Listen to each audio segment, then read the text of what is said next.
today is another day. Another day to be blessed. Be Amen. blessed. Be blessed. It's getting hot in the Midwest. Yes, it And it's is. getting Ooh, hot in the yes. studio. I'm here to tell you. All right, but today is a special day. We have a special queen pin entrepreneur. Come You on now. know, and I know it's just hitting her spirit now. She said, "You call me a queen pin entrepreneur that we have here today." And I'm gonna let her introduce herself and just give us the wherewithal as far as who she is, how she's strutting, how she became the queen pin of entrepreneurism at the Reach Report. Everybody, give it. Oh my goodness, it's like insert applause. Okay. So absolutely, we love to have fun. We love to be in the atmosphere of like-minded people. That's why you're on the Reach Report. You know, if you're not on the Reach Report, it's not because we don't want you to be. It's because you haven't reached out to us yet. Okay, but she's on here today. Come So on. give it up for Paquita Moore. Right? Did I say it Yes, right? you said Yes. it absolutely correct. Yes, you did. Yes, you did. Great Absolutely. evening, Kings. I would like to say thank you, first of all, for having me here. I am the co-host. Yes. Yay. Yes. My name is Paquita Moore. I am a entrepreneur. I am I'm the owner of Quite the Experience Luxury Transportation with Black Car Service, chauffeur-driven white glove treatment. You know, we've been in business ever since April 1st of 2024. Oh, we are in 25, coming up on that 1 year mark. Okay. Yes. Yes. I started off this company with a vision in September of 2023. Yeah, September of 2023, I started off with this vision of Quite the Experience. And I came up with the name by I like nice things. I like to be treated a certain way. I like to be handled a certain way. And I feel like that our people do not accept or appreciate the things that they do and how they treat themselves. Like, I feel like no matter what it is you do in life, you need to always have quite the experience. So that's how I came up with the name, was just Quite the Experience for my luxury transportation company. And I just love to have to treat people. I like to be treated a nice way, and I like to return that. You know what I'm saying? You put good out. Okay, we're gonna do this over, right? Y'all gonna do some editing? Nope. Nope. Come on, Okay. Queen. Okay, so look, I feel like if you treat people a certain way, it's gonna come back to you. When you planting good seeds, it may be some wild seeds, but you do not know what way it's gonna come back to you. So with Quite the Experience, every client that I come in contact with, I make it my business to treat them a certain way. I make it my business to make sure they have quite the experience. And I have been blessed with every client I have had has been amazing to me, has been good clients, loyalty. They refer me. Majority of my business come from word of mouth. I love my clients. I love what I do. They help me mold to be a better person every time I meet someone new. So that's how quite the experience came. I just love what I do, and I love making people feel like they're worthy of a nice royalty VIP luxury experience, no matter what it is. Whether you're going to a funeral, we do funerals, we do birthday gatherings, we do girls' night out, girls' trip. Men don't want to drive; they finna go hang out, go to concerts, airport runs, corporate travel, proms, wedding, anything related to Black Car Service. We are at your service, and we're gonna make sure that you get quite the experience, no matter what it is or where you are going. Okay. Okay. Now we're gonna go ahead and funnel. Okay, let's funnel. We're going to funnel. What they got, groundhog funnel. All right. And my thing is, you gave us quite the experience. You know, most of the time, I look at entrepreneurs. I look at a person that had something in them all the time. Okay. They was born with it. They was raised with it. It just birthed into some of these businesses that we manage nowadays, own nowadays, and whatever the case may be. So when did you feel like, and I'm always gonna say God, when did you feel like God birthed or God instilled in you or planted in you the seed of entrepreneurs? And when did you feel like, at what age or what time did you feel like, you know what, this is something that I feel like I can do? You know what? To be completely honest with you, I was 24 years young. And actually, I got a phone call. I had just met my now husband. I had just met him, and he gave me a call, maybe like a couple of days, I want to say, after we dated. And he called me and he said, "What your credit score look like?"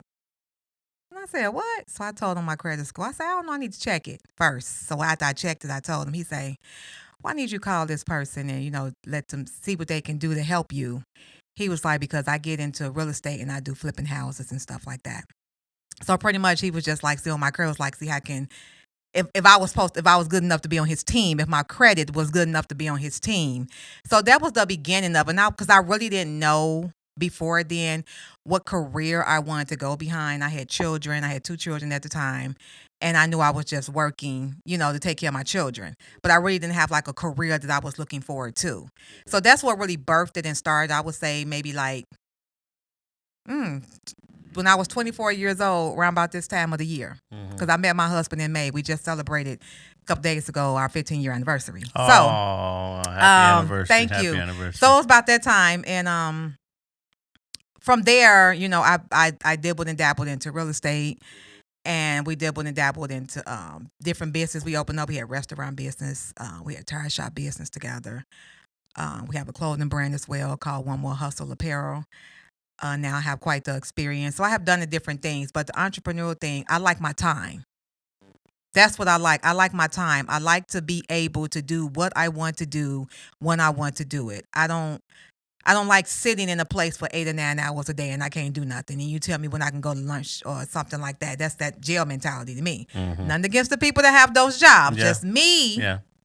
Personally, I like the time. I like to make my own money, create my own income. I like to meet people.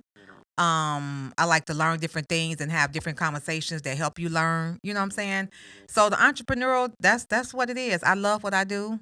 I don't think I'll ever go back to a 9 to 5.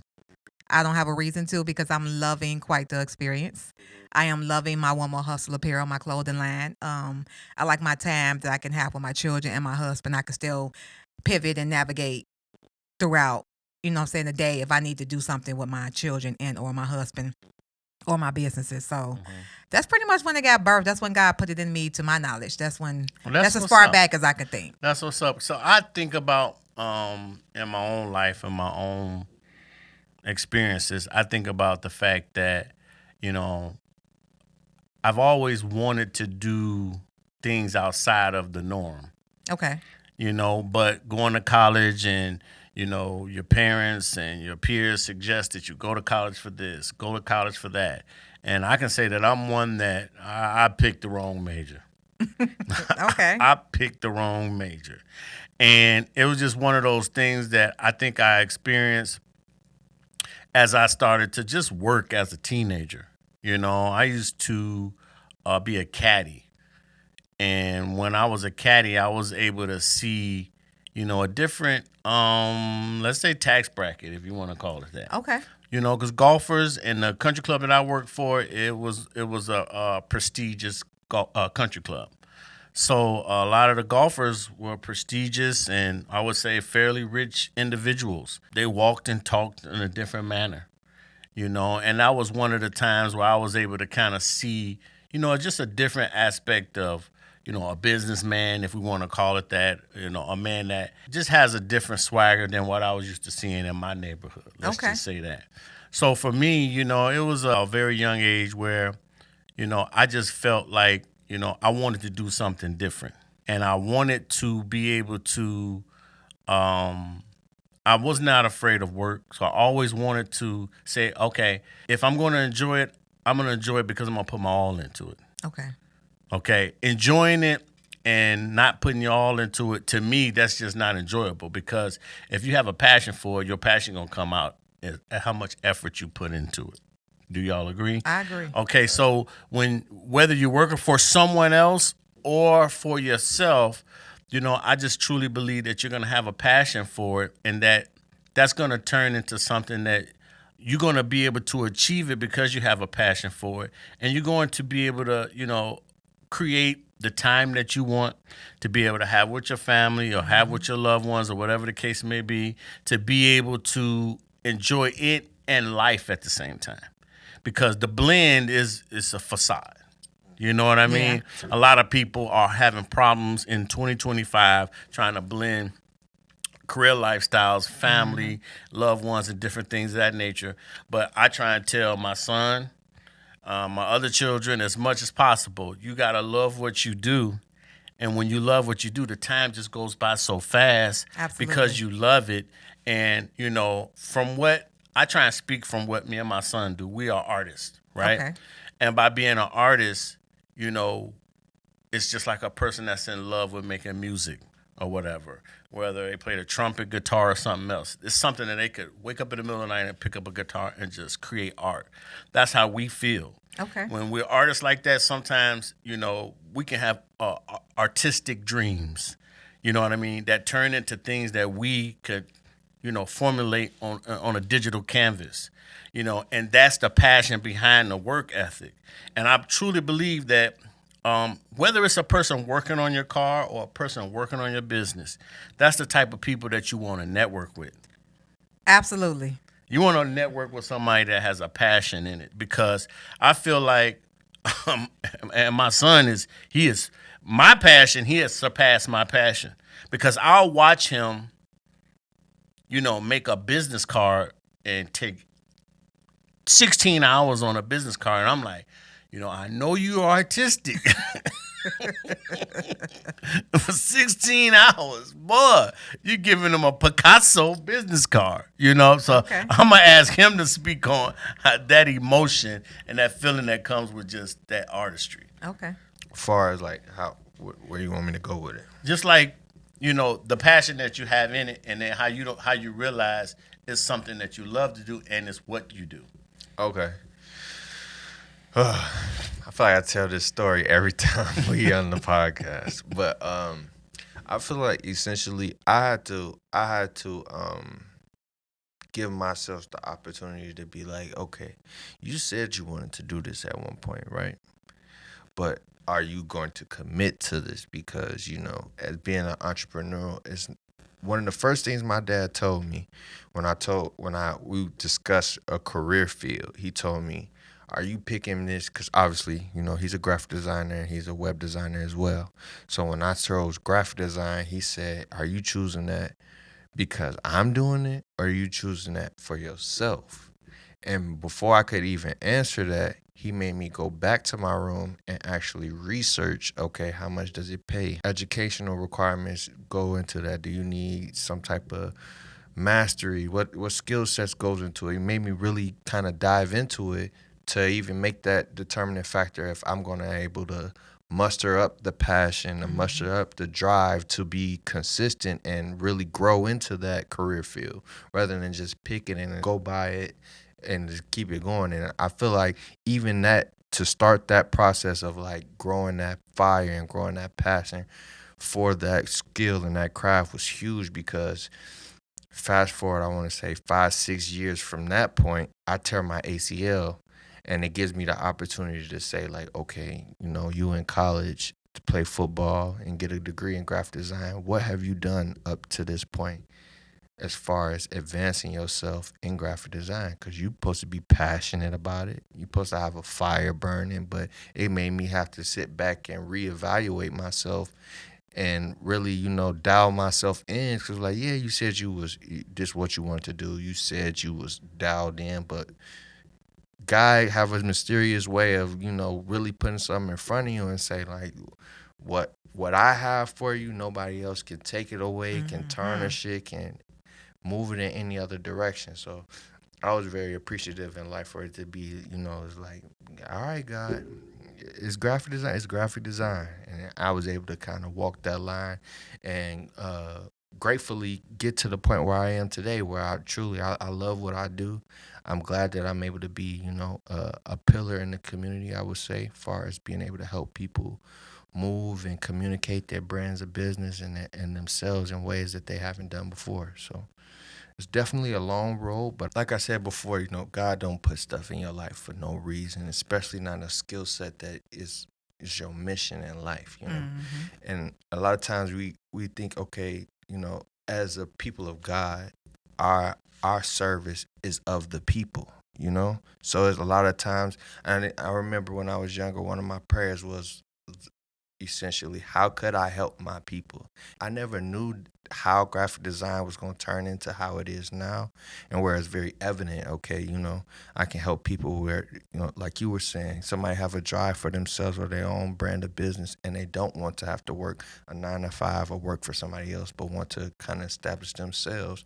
I'm able to be somebody that can do that for them and help them in many different forms of fashions in business and entrepreneurship. So it's definitely something that it's come full circle, but I'm appreciative, and that's kind of what molds that passion and that drive for me. So it's like something that can kind of continue to fester and continue to work through me, and I don't, it's not like a fire I feel that'll die out because I've been able to like commit myself to the process.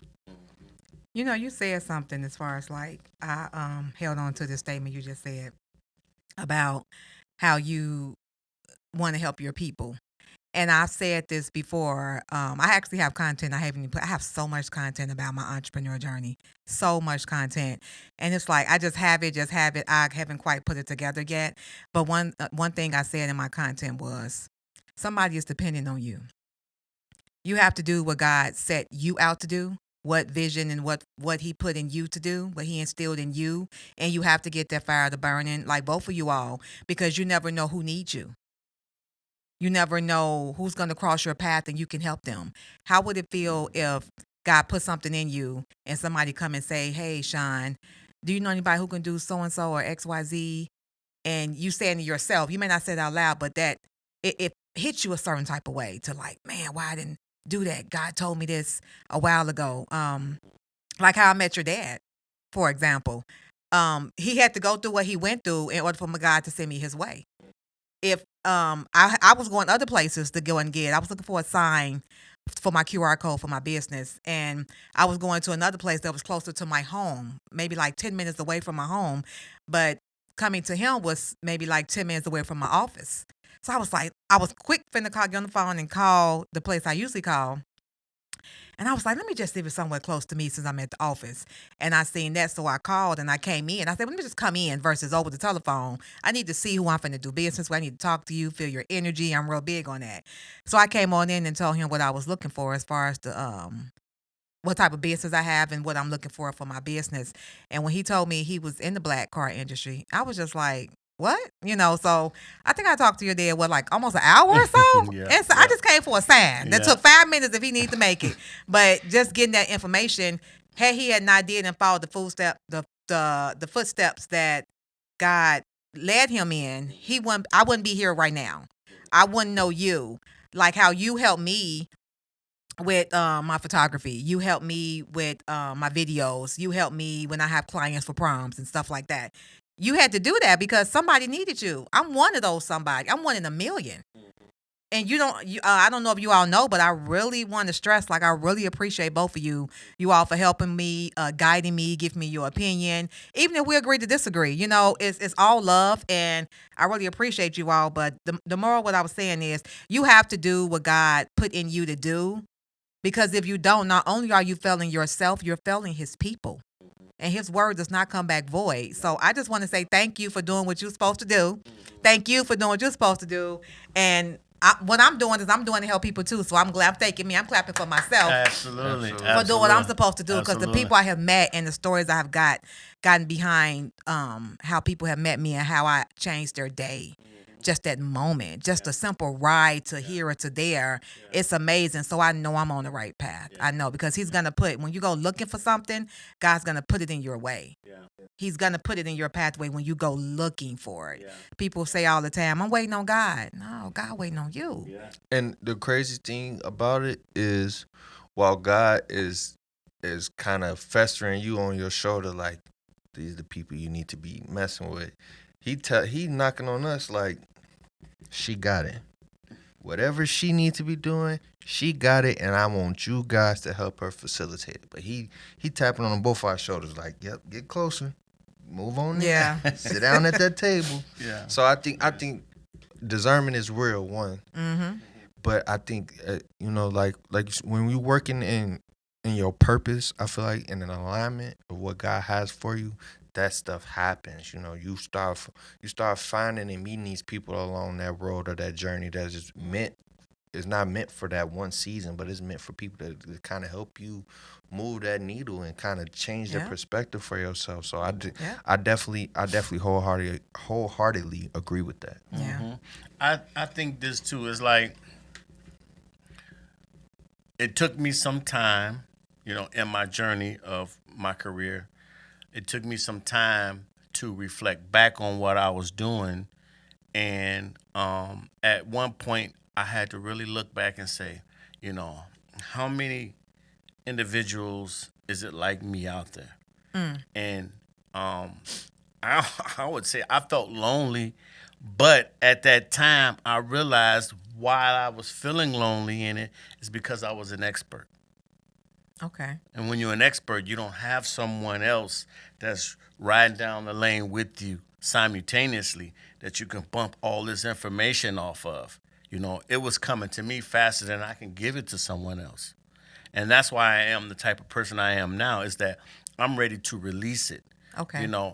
Call me a big mouth. Call me whatever you want, but I'm not absorbing so much knowledge to take it with me to the grave. Not at all. My thing is to give it to as many people as possible. And I'm going to tell you something. As I do it, right, I could be speaking to you. I could be speaking to someone else. And as I'm giving it to them, I'm feeling something within myself. So I could be having a genuine conversation with somebody about things that I feel like these are the next 5 steps you should take. Okay. And while I'm telling them, God is working through me at the same moment that I'm doing it. And I'm realizing that this is what I'm supposed to do. I can't gauge finances and the income when I'm at that stage, but I know it's right. Okay. And I could see the growth in my business because of it. It's almost like, okay, we look at growth just like a stock market. We look at it to go forward and up. When sometimes it's going lateral, your growth can go sideways. And you're not paying attention to the growth that's going sideways because that's someone else discussing you, someone else discussing you. But when you're looking forward, you don't hear that or see that. So when you're advancing your business and you're speaking to someone, it has nothing to do with finance. You could just be talking to somebody that you're giving advice to. Let's just say DJ, that you're giving advice to. It's a reason why you're doing it. God gonna bless you in that way. So it's like you're being obedient to what He gave you, because knowledge is a blessing. Yeah. Knowledge is a blessing. Absolutely. Right? So as you're being obedient to it, it's like He's working on the people laterally for you. When I'm looking forward to the next Paquita that I'm gonna talk to, but God is putting my name in other people's minds, ears, and whatever the case may be. Rooms So that you're not even in yet. I try to keep doing it because that's what the Reach Report is about. I'm going to give away so much that a person is going to be able to watch a podcast and make major moves in their business. That's what I want out of it. Okay. Now, if it turns into business for me, that's the blessings that God has for me. That's for me. Like he said, that's for me. Yeah. I can't worry about both, though. Yeah. I got to do the assignment. I got to stay the course and do it that way, because I feel like, I tell my son all the time, his skill set is moving 100 miles an hour versus my skill set could be moving at 50 miles an hour. Okay. And I tell him, because your skill set is moving at 100 miles an hour, you got to know the purpose of it. You got to know why it's moving at 100 miles an hour. For you to sit back and say, man, it's a year. Coming up, yeah. And you're like, wow, like it's a year. And I tell my son, 6 months, you're not going to be able to tell what 6 months is going to look like. You're not going to be able to tell what 6 months. Look what, 8 months. When we met, how Yeah. many months ago? Yeah, I think it was back in February. You know what I'm saying? So you can't predict what the next 6 months is going to look like. Especially when you're moving like this. And then you're moving the way you're supposed to move. You really can't anticipate what 6 months is going to look like. All you got to do is just stay the course and let God do what He's going to do, and stay within the realm of your passion, and your passion speaks to where someone does not necessarily, and we had this conversation, someone may not necessarily be in the need of luxury transportation, but the experience they got from you is already planted in them. Yeah. Yes. Yes. So when the need comes, you'll be some of the top choices that's made. And that's all we have to do with our businesses. Yeah. Prepare for when that time will arrive. Yeah, if you're selling yourself, how you carry yourself, your posture, your Right. conversation, your integrity, how you do it all. Absolutely. Like you say, they may not need it, but they're going to remember that experience. Exactly. Quite the experience is in all aspects of life. Yeah. I always say if people aren't edifying you when they're talking about you, then it's something you're not doing right. It should be a natural edification about you when somebody say, hey, I know Paquita, so-and-so, she's a nice young lady. She's very professional. She do this, she's reliable. Edification. People need to be edifying you in just a normal conversation without them even knowing it. Yeah, and that's so. I'm glad you said that too, because when we would do our content, and like say for instance, when I would have you do your voiceover, I would tell her things like, "Hey, quite the experience is Paquita's experience." So it's like they're not experiencing. Oh, I'm riding in this black car. Yeah, that's to an extent, but the untangible aspect of quite the experience is experiencing you, not driving in that car, right? Yeah. So when you appropriating that and you talking and you got those opportunities to show your characteristics, show who you are, some personality, and give somebody something to reverence outside of what the tangible that you're selling.